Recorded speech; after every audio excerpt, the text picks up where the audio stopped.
friends, welcome back to my channel. Sass here.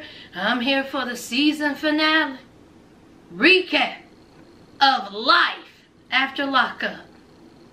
I will say this season gave us a little bit and then it gave us nothing. But we here. And I appreciate y'all hanging with me again. Life After Lockup, Love After Lockup, y'all continue week in and week out. Show up and show out. Love After Lockup, Life After Lockup is by far my biggest viewing. Watch time, watch minutes, subscribers. This series is by far my most successful series on my channel. And I appreciate y'all for that. I really do. So, thank y'all for joining me in this Life After Lockup, child. But let's talk about this season finale. Let me go ahead and get the trio of fools. Okay? The first trio of fools. Let's get the Virginians. The first Virginians out the way. Y'all know who I'm talking about. Bubble Lip Lacey, Shane, and John. Now Shane, let's talk about him. As we know, he got arrested. Lacey didn't want to say what exactly happened, but he out. And here recently, Lacey done reported Shane missing. Shane is in the hospital getting the mental health care that he needs. Lacey is at the beach waiting on John. John gets there, and bottom line is, I'm not going to keep y'all. The way Lacey was talking to John, you would have thought she was a single woman with no kids. Lacey is talking to John like she don't have a whole husband. Like 2 nights or a week or 2 weeks before that, she done called the law on her husband. He done got arrested. She ended up in a vehicle with John. John, look at me. Talk to me, John. I made a huge mistake when I went with Shay. John, talk to me. Look at me. Please, oh my God.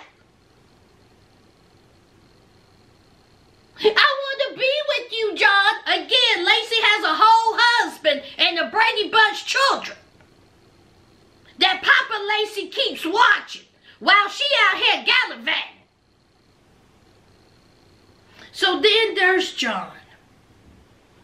John says that he loves Lacey, but he knows Lacey isn't good for him, not now a bit. And he knew that Lacey had no business picking Shane over him. But she did. And he moved on. And he has a girlfriend that he says is good for him. But again, Lacey wasn't in that vehicle by herself. John, you was right in that vehicle too. Just enabling this foolish behavior. So John says that what he had with Lacey can't compare with what's going on now because it's just a whole mess. She is married and I got a girlfriend.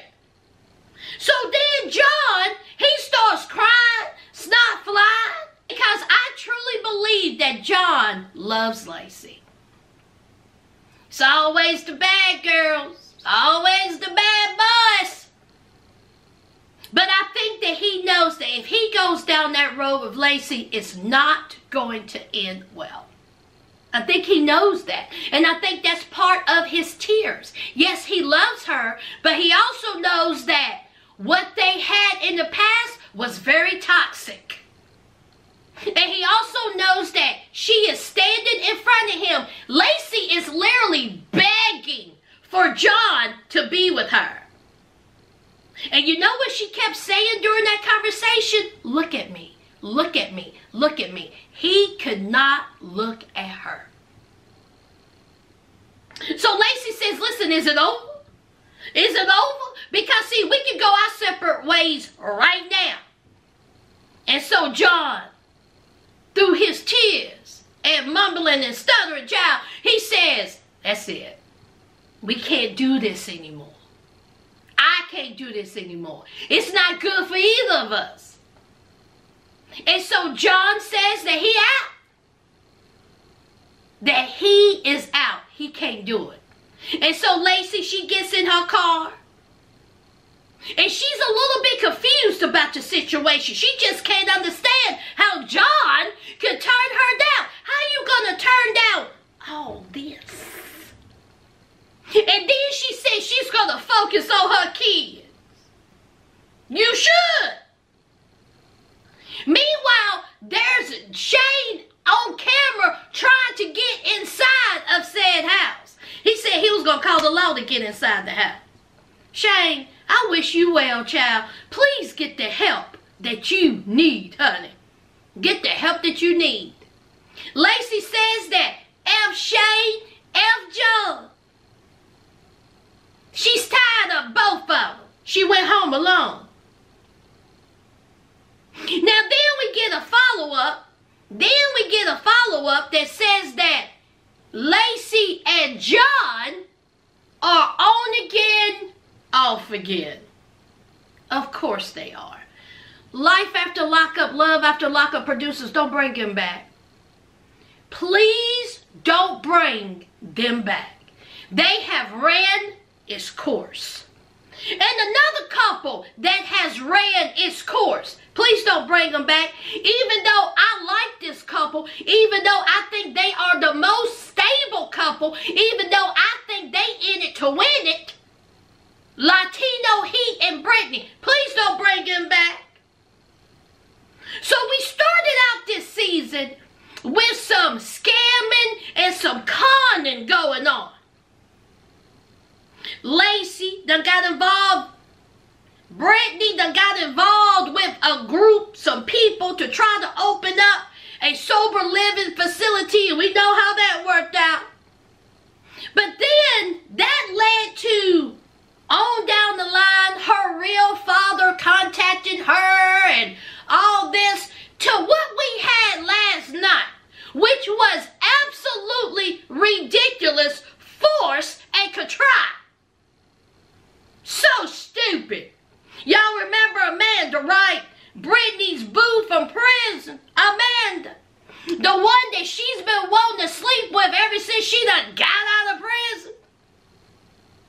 So Amanda is apparently single, and Britney still wants to have that threesome. This is what it's come to. This is how y'all end Britney and Latino Heat. Please don't come back on this show. I don't care nothing about Amanda, and I damn sure don't care nothing about a threesome. Who cares? Of course, Latino Heat, heat and hard. And then he gave in. He said it wasn't cheating. This is just something that my wife wants, and we're just gonna, do some experimental stuff. Whatever y'all want to do in you all's marriage, whatever you want to do in you all's bedroom, that's cool. But what the heck does this have to do with y'all's storyline? This is your storyline? Don't bring him back. Please don't bring back Britney and Latino Heat. If this is it, I don't want to see them back on my screen. And if they come back, I'm not going to talk about them. I'm just going to skip right on over them. Absolutely ridiculous. Child, let's move on. Let's talk about Puppy and Amber, y'all. Now, on this channel, I don't talk about the mothers unless it's warranted, and children. That's something I don't talk about. Now, I will say this. Puppy's mama, I know you sick, child. I can tell. I know you sick.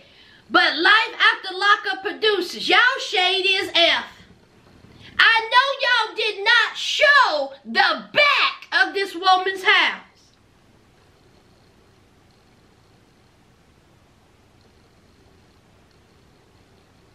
Do you see what I see? Did you see what I see? Baby, honey. Now listen here, honey. Let me tell you something. The back of that house would have scared Seth and his son. Puppy, you should be ashamed of yourself. You got your mama's house looking like that. Ain't nothing wrong with you. I don't think you working. You spending all your time with Eric, putting on your eyebrows and them 16-inch lashes that you couldn't clean up around your mama's house. And the Life After Lockup producers, y'all showing that.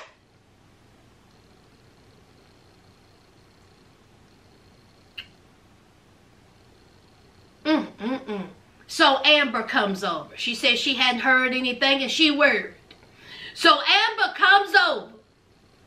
And Puppy's mama is there, child, looking like she looks sick. Okay? And of course she's upset. She's distraught. And she tells Amber, Puppy in jail.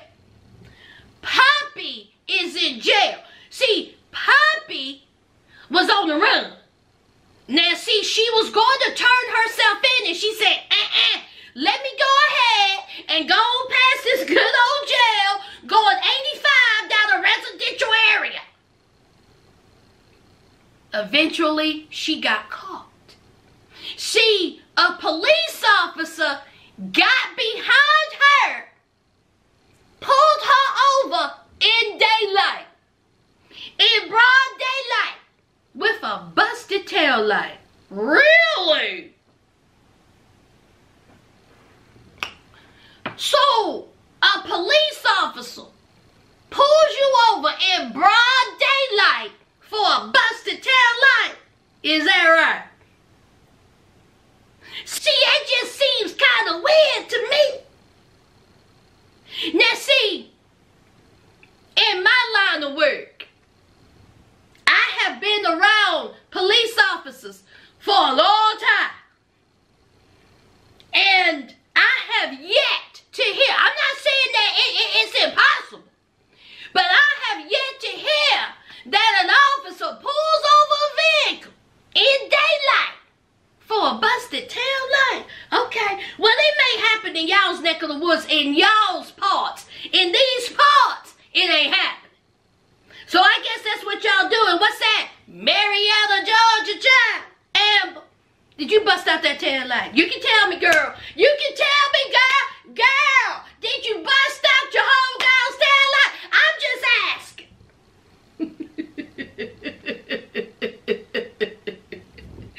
So anyway, Puppy is in jail.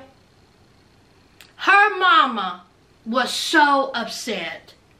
I felt so sorry for her mama.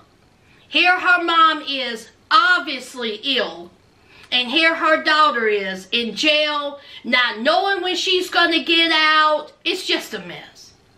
So we have Amber. She finally heard from Puppy. And Puppy tells a story about how the officer pulled her over. And she's in jail. And she says, girl, I'm up in here with no eyebrows. I was like, Puppy, why are you worried about your eyebrows? You got bigger things to worry about. So, the Life After Lockup producers talk to Puppy, and baby, only thing I can say is eyebrows do make a difference. I was like, ooh, child, honey, find a Sharpie as soon as you can. Get some on your face, Puppy. Ooh. So, of course, Puppy is upset. She starts crying, snot flying. And she says, listen, I should have turned myself in when I supposed to. Coulda, woulda, shoulda. But I didn't, and here I am sitting in jail. And she says, I just want to get out of here. My mom is ill. I want to get out of here.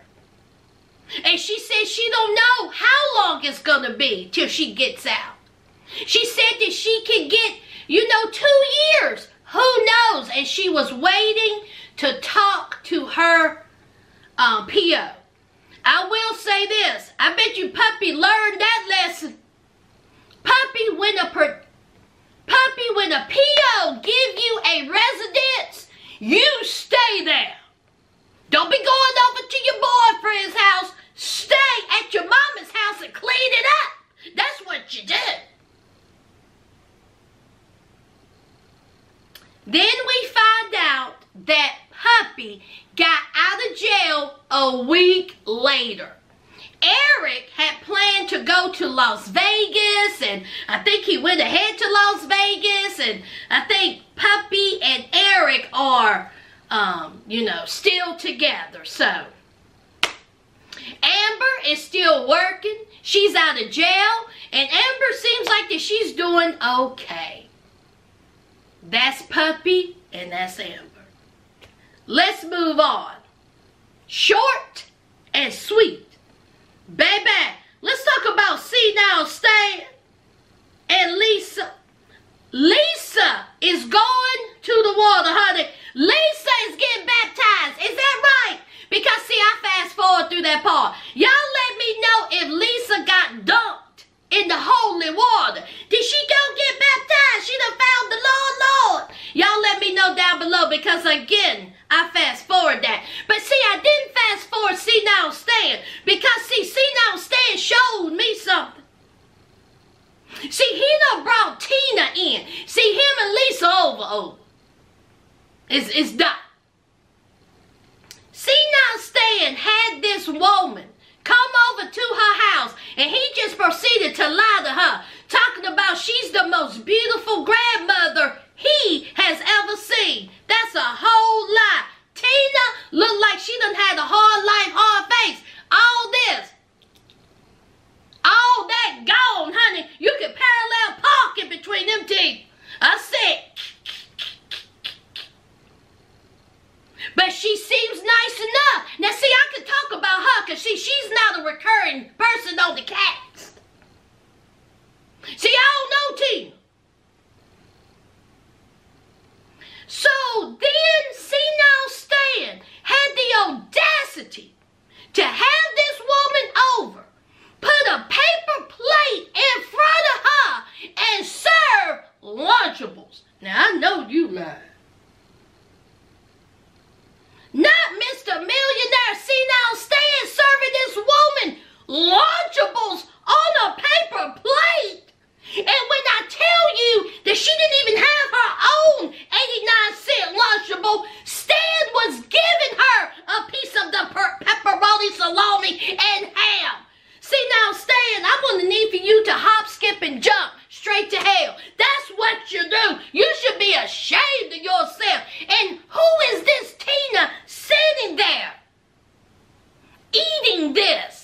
Baby, when I tell you I will turn that mother freaking table over. And on my way out, the only thing he would have seen is my backside and me flipping him off. The nerve. See now, Stan is still a fool. Still a fool. But there he is. I don't ever want to see Senile Stan again, and I don't ever want to see Lisa again. As we know, Senile Stan done got him a woman, and as we know, Lisa got her a man. So let's move on. Let's talk about Britney and Rachel. Last we see, Ray was hid and hawing. Looked like he was about to pop that question.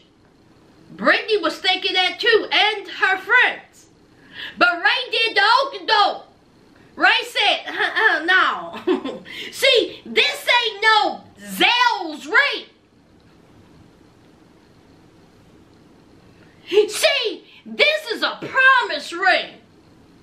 See, I'm promising you that in the future, that me and you are going to get engaged. See, that's what I promise you. I sure am. Britney said, now I know you lied. A promise ring?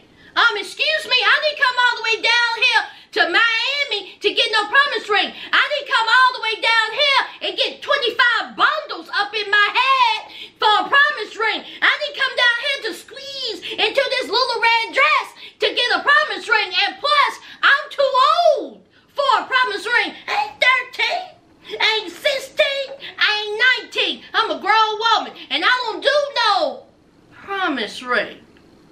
So she gets mad, she gets upset. I think she's a little embarrassed, hurt her feelings. And so everybody was looking like, man, you don't come over here with a promise ring. And you know good and well what she wants. And so here's Ray. Well, I'm not saying that I don't want to marry her. I'm just saying that we're just not going to get married right now. But we're going to get married in the future. So it's the next day. Britney's still a little mad, child. And so Ray was like, I didn't understand it was going to be all this. She mad as hell. So they're on the beach. Ray and Britney have a conversation. And he says, listen, I want to be with you. This is just me telling you that I'm not ready right now. I'm not going to propose right now, but we're going to get married. And guess what, y'all? That was cool with Britney. Britney and Ray are still together. He has yet to propose. Am I right? He has yet to propose, but they are still together. I will say, I wouldn't mind seeing Britney and Ray again. They can show up for one more season. I wouldn't mind seeing them again because I like Ray. And if Britney would calm down just a little bit, I think Ray and Britney would make a pretty good couple. But that's just me. That's just me. Let's move on.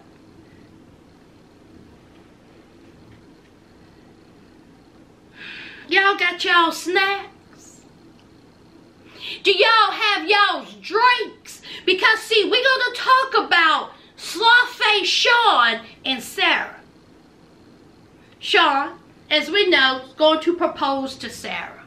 And he did. He got down on bended knee and he proposed to Sarah. Of course, Sarah says yes, and Sarah tells him that she is pregnant. But what's funny to me is Mama Sarah. Honey, Mama Sarah had a hard picnic, child. Sarah's like, I's married. I's gonna get married. And I'm carrying a child. Mama Sarah was like, oh my God. Married? You asking her to marry you? She was like,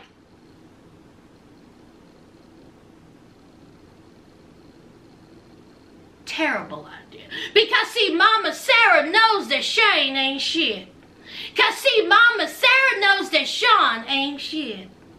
Period. So, remember Sean. Let me recollect y'all's memory. Sean, who has 6 children. Sean, who picked up his whole life, moved to Ohio to be with a woman he never met, an inmate. See, of course he did all this. I know y'all know, but I'm just, recollecting y'all memory, okay? And when he got embarrassed by Dumpster Fire Destiny, he told his daughter, never again. Because see, the daughter said, see, you forgot all about us when you was with that inmate. You didn't spend no time with us. You didn't think about our feelings. You literally left us. She's crying, snot flying, and here's Sean. I made a mistake. I'll never let that happen again. You all are the most important thing in my life. I would never do that. Y'all remember those words, right? I do.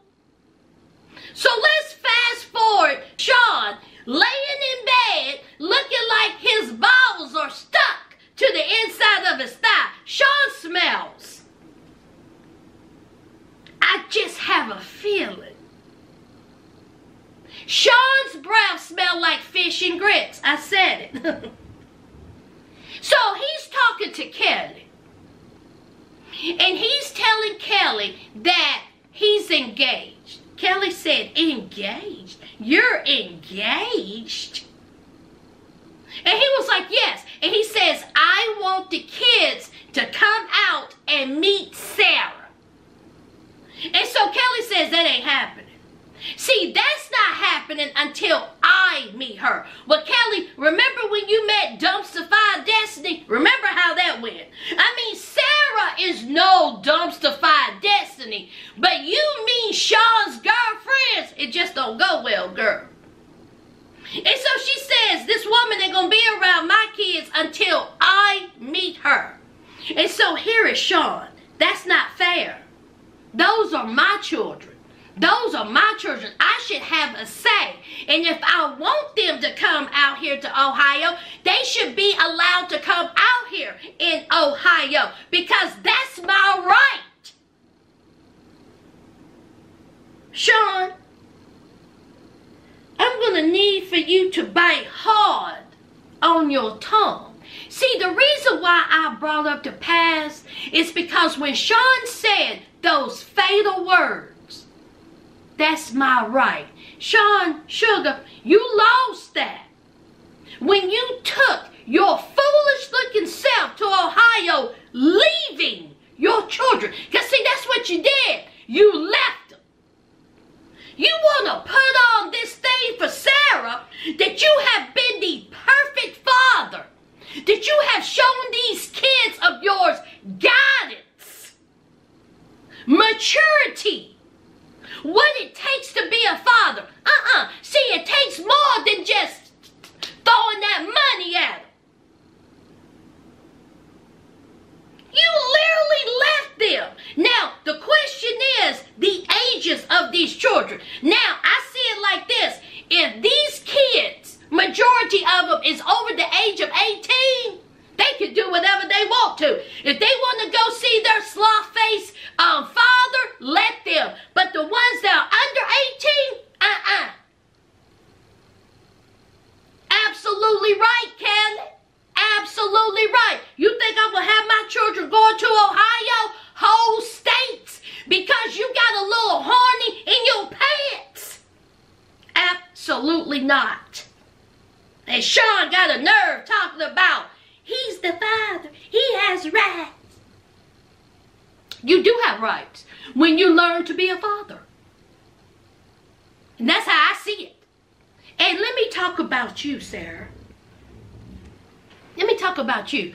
First of all, you said now talking about Kelly. What Kelly should be doing. What Sean has been doing. Have you not been paying attention? First of all, Kelly, Sean, and them kids is none of your business.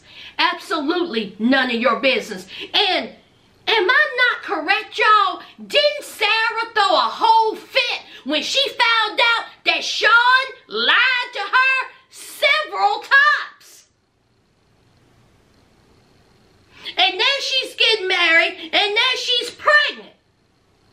And she come talking about, well, he gives her money. She ain't got nothing to say. She can say whatever she wants to say. And him giving her money, that's what he's supposed to do. That's what he's supposed to do. Sean ain't showed me nothing about being a good father. And here you are about to have his child. And do you honestly think that he's not going to do the same to you?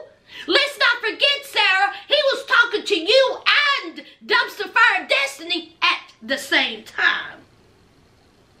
See, he's doing this to a woman who he has 6 children with. And by the way, he borrowed $1,000 from her. Y'all remember that? He's doing this to a woman that he has 6 children with. You only gonna have 1. Sarah, I hope you're not eating those words. But we'll see in a couple of years how Sean feels about it. If Sean ain't out here on inmate sites, we shall see. Sean ain't shit. He ain't been shit since he came on this show, and he ain't gonna be shit. And that's period, point blank. Let's move on. Baby, honey, I'm sitting here in front of y'all and telling y'all, child, Christiana gone. Now see, I thought that maybe Christiana went to go see her sister, tried to talk some sense into her, and then come back to non-Native American John. Baby, Christiana girl, Christiana, you got your backpack and you bound. Dora the Explorer, are you out there Dorian and exploring? Honey, she left non-Native American John, and honey, John is devastated. It's been over 2 weeks. He ain't heard from Christiana. He ain't talked to Christiana. Nothing. So you mean to tell me Christiana gone? Producers, Life After Lockup producers, y'all ain't heard from Christiana either. What's going on? They just got married. And let me say this. We don't know if Christiana has relapsed.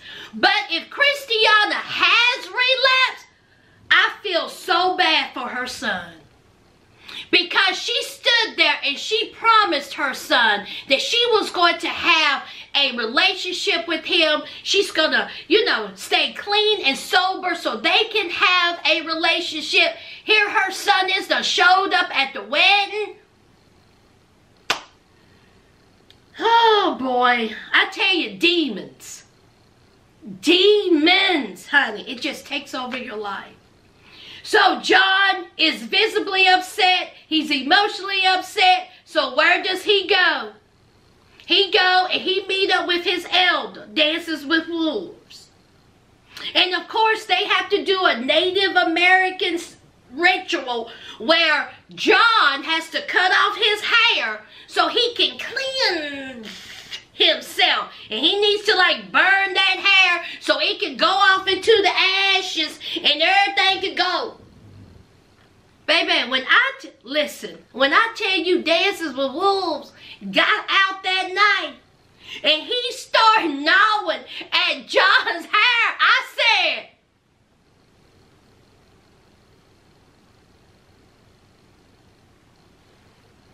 honey, he cut John's hair, child. And so there's John with this lopsided bob. I said, John, please go to the first barber you see.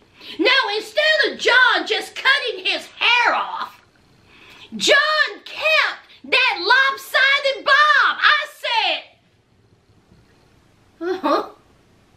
non-Native American John, you just dumb. Why didn't you just cut your hair off? Well, it's John.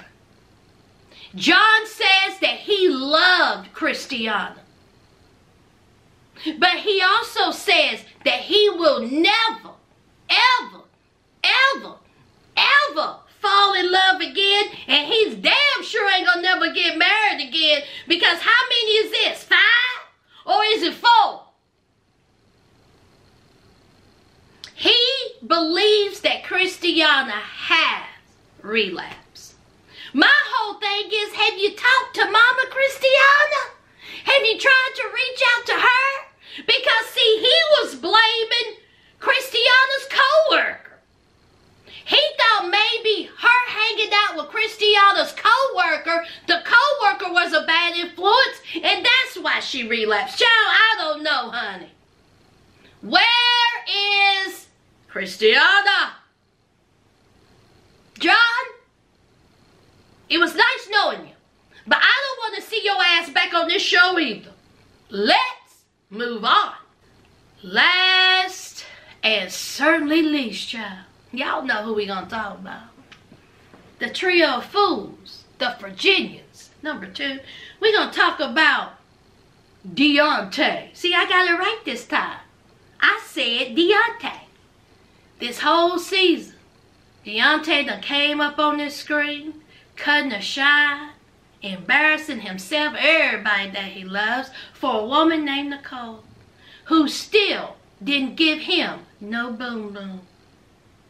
Dante's mind, he feels like that Tia has been controlling Nicole, and that Tia had been abusing Nicole, and that Tia has been manipulating Nicole. That's what he thinks. And that Nicole is telling him, come to my wedding, stop the wedding, come to my wedding. So that's what Dante did. He showed up at the wedding. So Tia and Nicole are at the wedding. They're getting married. Dante is sitting on a rock or a stump. And I thought to myself, okay, Dante is going to get up and he's going to take his black ass on out to that car now. He ain't going to cut a shot. He ain't going to embarrass himself. He is going to get up and he's going to leave. See, that's what I get for thinking. Because not only did he not leave, he goes and he stands behind a tree.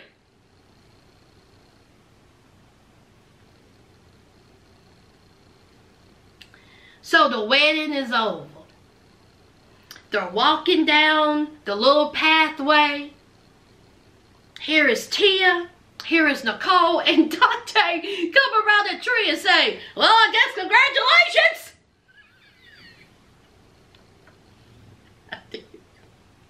He didn't say that. But then Dante was like, you gonna walk by me like you didn't see me? No, they didn't see you. You're behind the tree. So, of course, Nicole is like, I'm not doing this. I cannot believe you're here. Let's go. Now, Nicole is the reasonable one with amongst these three fools. Nicole said, let's go. I'm not doing this. It's my wedding. Let's go. She says, Tia, let's go. Nicole said it 2 or 3 times. Let's not entertain this. Let's go. It was Tia who says, let's talk to him. I'm like, what? Tia, why do you want to talk to Dante? You said you can't stand him. But you want to entertain Dante at your wedding when your wife is saying, let's go, let's leave. So Tia is standing there. Dante is standing there. And so Tia is like, how would you like it if I showed up at your wedding? And Dante said, well, to be honest with you, I don't want you to be anywhere where I'm at. And so Tia said, oh, I'll show up and I'll take your beat. And I said,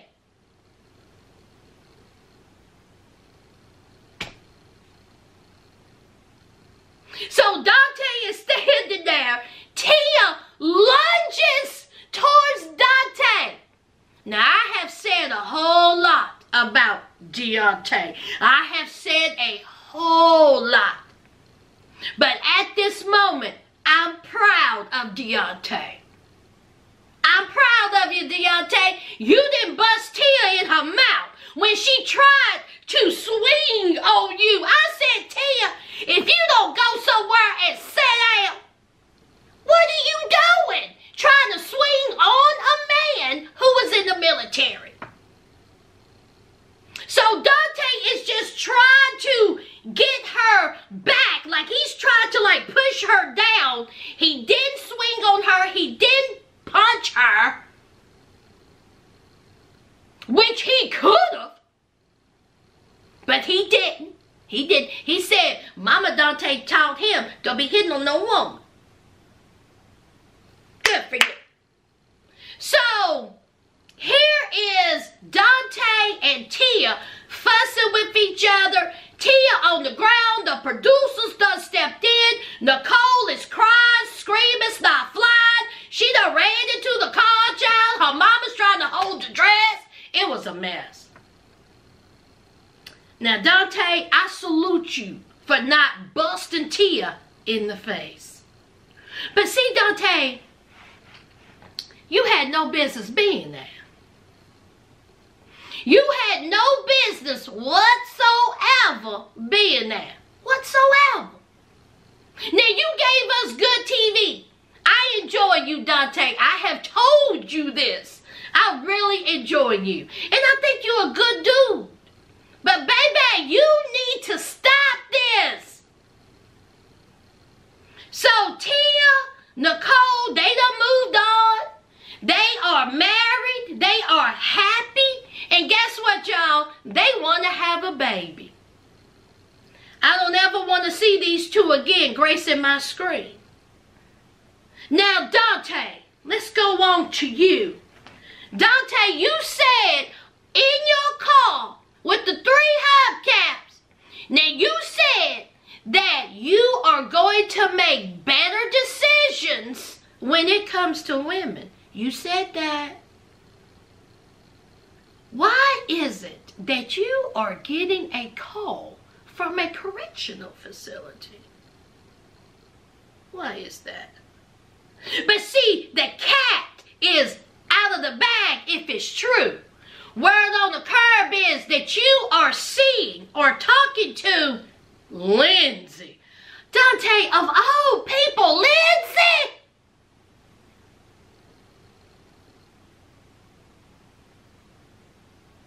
I hope y'all had that conversation of her using racial slurs, allegedly. Yeah, have y'all had that conversation? Dante, I enjoy you. I do. Because, see, without you, honey, I don't know about this season. I do enjoy you.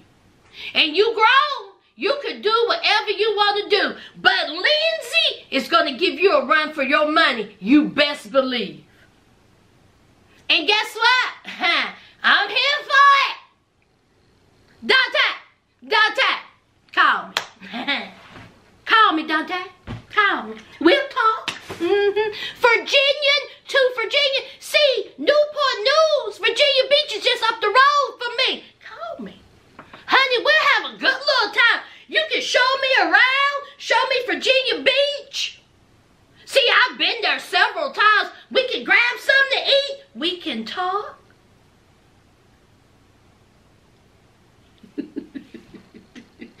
All right, y'all. That's it. That is it for the season finale of Life After Lockup. Thank you all for showing me so much love. I appreciate y'all so much. And y'all know what to do. Don't forget to hit that like, comment, and subscribe. And until next time, friends.